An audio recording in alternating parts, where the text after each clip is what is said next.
कामाच्या प्रचंड गाऱ्हाड्यात असणारे अजित पवार ज्या तडफेनं लोकसभा, विधानसभा आणि अगदी महानगरपालिकेच्या निवडणुकीसाठी सभा घ्यायचे, तीच तडफ आणि तोच उत्साह त्यांनी माळेगाव सहकारी साखर कारखान्याच्या निवडणुकीत सुद्धा दाखवला। कारखान्याच्या संचालक मंडळावर निवडून जात अजित पवारांनी राजकारणाला सुरुवात केली आणि सहकाराशी असलेला आपला हा कनेक्ट अगदी शेवटपर्यंत जपला। सहकार महर्षींच्या राज्यात अजित पवार सहकारातले सुद्धा दादाच राहिले। अजित पवारांचं सहकार क्षेत्रातलं योगदान समजून घेऊयात या व्हिडिओमधून। पुणे जिल्हा मध्यवर्ती सहकारी बँकेच्या निवडणुकीत 1991 मध्ये अजित पवारांनी बाबालाल काकडे यांच्या विरोधात विजय मिळवून सहकार क्षेत्रात प्रवेश केला। त्यानंतर दीर्घकाळ त्यांनी या बँकेच्या अध्यक्षपदाची जबाबदारी सांभाळली। अगदी 2023 पर्यंत दादा जिल्हा बँकेचे संचालक म्हणून काम करत होते। फक्त पुणे जिल्ह्यातच नाही तर 1998 ते 2011 या काळात त्यांनी राज्य सहकारी बँकेचे संचालक म्हणूनही काम पाहिलं। यात 11 डिसेंबर 1998 ते 17 ऑक्टोबर 1999 या कालावधीत अजित पवार राज्य सहकारी बँकेचे अध्यक्ष होते। त्यांच्या कार्यकाळात जिल्हा बँकेच्या पूर्ण सिस्टीममध्ये अनेक सुधारणा झाल्या। कित्येक शेतकऱ्यांचं आयुष्य बदललं, कारण ग्रामीण भागात चांगला पत पुरवठा कसा होईल याकडे अजित पवारांनी विशेष लक्ष ठेवलं। याच पीडीसीसी बँकेच्या माध्यमातून त्यांनी अनेक नेत्यांना पुढे आणलं। पुणे जिल्ह्याच्या राजकारणात काही नेत्यांचा उदय झाला तो याच बँकेच्या माध्यमातून, दादांनी जपलेल्या सहकारातून। पण दादा अर्थात एका जिल्ह्यापुरते मर्यादित राहिले नाहीत, ते राज्याचे दादा ठरले। त्यांनी आर्थिक अडचणीमधल्या नाशिक, धाराशिव, नागपूर जिल्हा मध्यवर्ती सहकारी बँकांना वेळोवेळी मदत केली। या 3 बँकांसाठी अजित पवारांनी 800 कोटी रुपये आणि इतर बँकांसाठी 1600 कोटी रुपयांचा निधी उपलब्ध करून दिला। अजित पवार आणि सहकारी साखर कारखाने हा तर वेगळाच विषय। पुणे जिल्ह्यातल्या सहकारी साखर कारखान्यांवर त्यांचा प्रचंड जीव। सभेत उभा राहिला की हा माणूस कारखान्याचं गाळप किती, प्रभाव क्षेत्र कुठलं, बॉडीवर कोण, दर किती असं सगळं सहजपणे सांगायचा।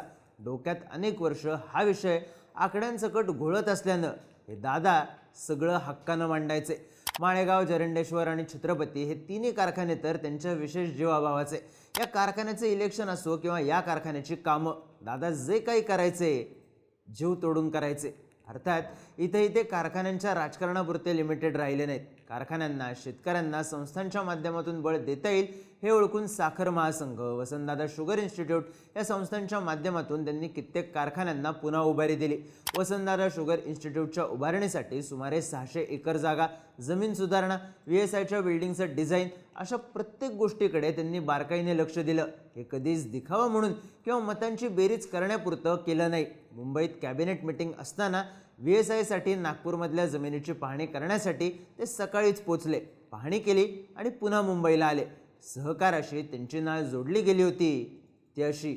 अजित पवारांनी सहकारी साखर कारखान्यांना शासनाच्या माध्यमातून जी कुठली मदत करता येईल ती कायम केली। हे सगळं करताना ऊस उत्पादकांना ऊसाची बिलं वेळेवर मिळाली पाहिजेत, कारखान्यांची उत्पादन क्षमता वाढली पाहिजे, नवीन तंत्रज्ञान सातत्यानं वापरलं गेलं पाहिजे याकडे त्यांचं कायम लक्ष असायचं। जेव्हा राज्यातले सहकारी साखर कारखाने अडचणीत होते तेव्हा कारखान्यांसाठी शासनाने निधी उपलब्ध करून द्यावा असा प्रस्ताव शासनाकडे मांडणारे अजित पवारच होते।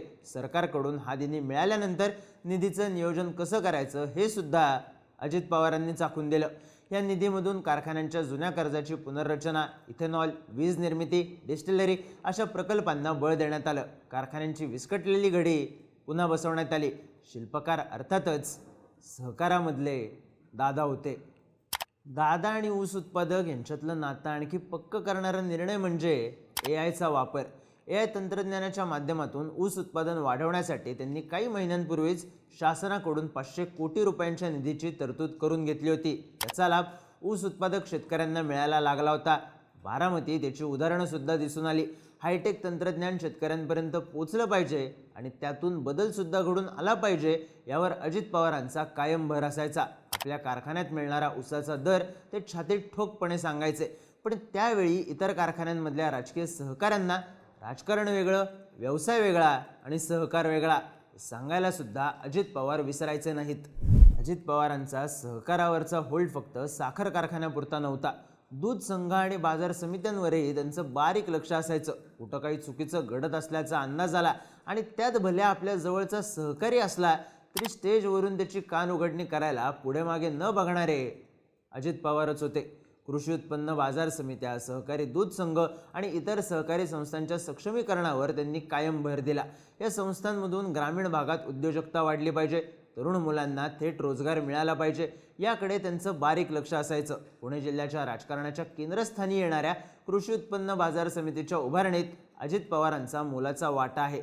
यशवंत सहकारी साखर कारखान्याच्या जमीन खरेदीवेळी अजित पवारांनी यात लक्ष घातलं आणि याच माध्यमातून पुणे कृषी उत्पन्न बाजार समितीला जमीन खरेदीसाठीची परवानगी मिळवून देण्यात आली.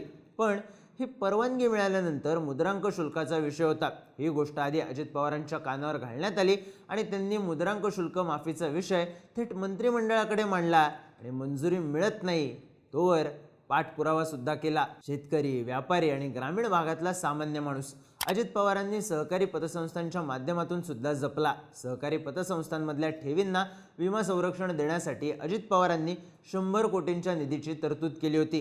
ग्रामीण भागाची अर्थव्यवस्था सक्षम करण्यासाठी सहकार सक्षम करायला हवा याची जाणीव अजित पवारांना होती आणि ही जाणीव त्यांनी अखेरपर्यंत जपली. फक्त भाषणातून नाही तर कृतीमधून दाखवून दिली. पण सहकारावर होल्ड असताना सुद्धा अजित पवारांनी कधी मनमानी कारभार केला नाही. ते कायम अधिकाऱ्यांना विश्वासात घेऊनच निर्णय घ्यायचे. एखादा अधिकारी निर्णय घ्यायला पुढे मागे बघत असेल तर स्वतःच्या खात्रीवर त्याला निर्णय घ्यायला सांगण्याची आणि तो निर्णय पूर्णत्वास जाईपर्यंत त्या अधिकाऱ्याच्या मागे ठामपणे उभं राहण्याची धडाडी अजित पवारांकडेच होती. मुळातच शेतीतून पुढे आलेले आणि शेतीतच रमलेले अजित पवार शेतकऱ्यांसाठी धावून जायचेच.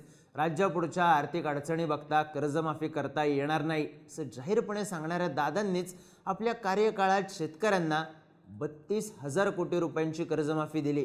तेव्हाही कर्जमाफी ही अंतिम उपाययोजना नाही, पण शेतकरी संकटात आहे आणि त्याला पुन्हा उभं करायचं असेल तर हा निर्णय आवश्यक आहे असं ठणकावून सांगणारे अजित पवारच होते.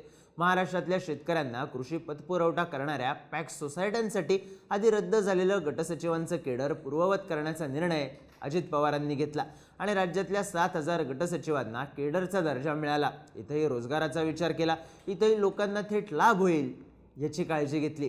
कारखान्याच्या निवडणुकीतून राजकारणात आलेले दादा राजकारणात अर्थातच रमले, पण सहकाराला कधी अंतर दिलं नाही.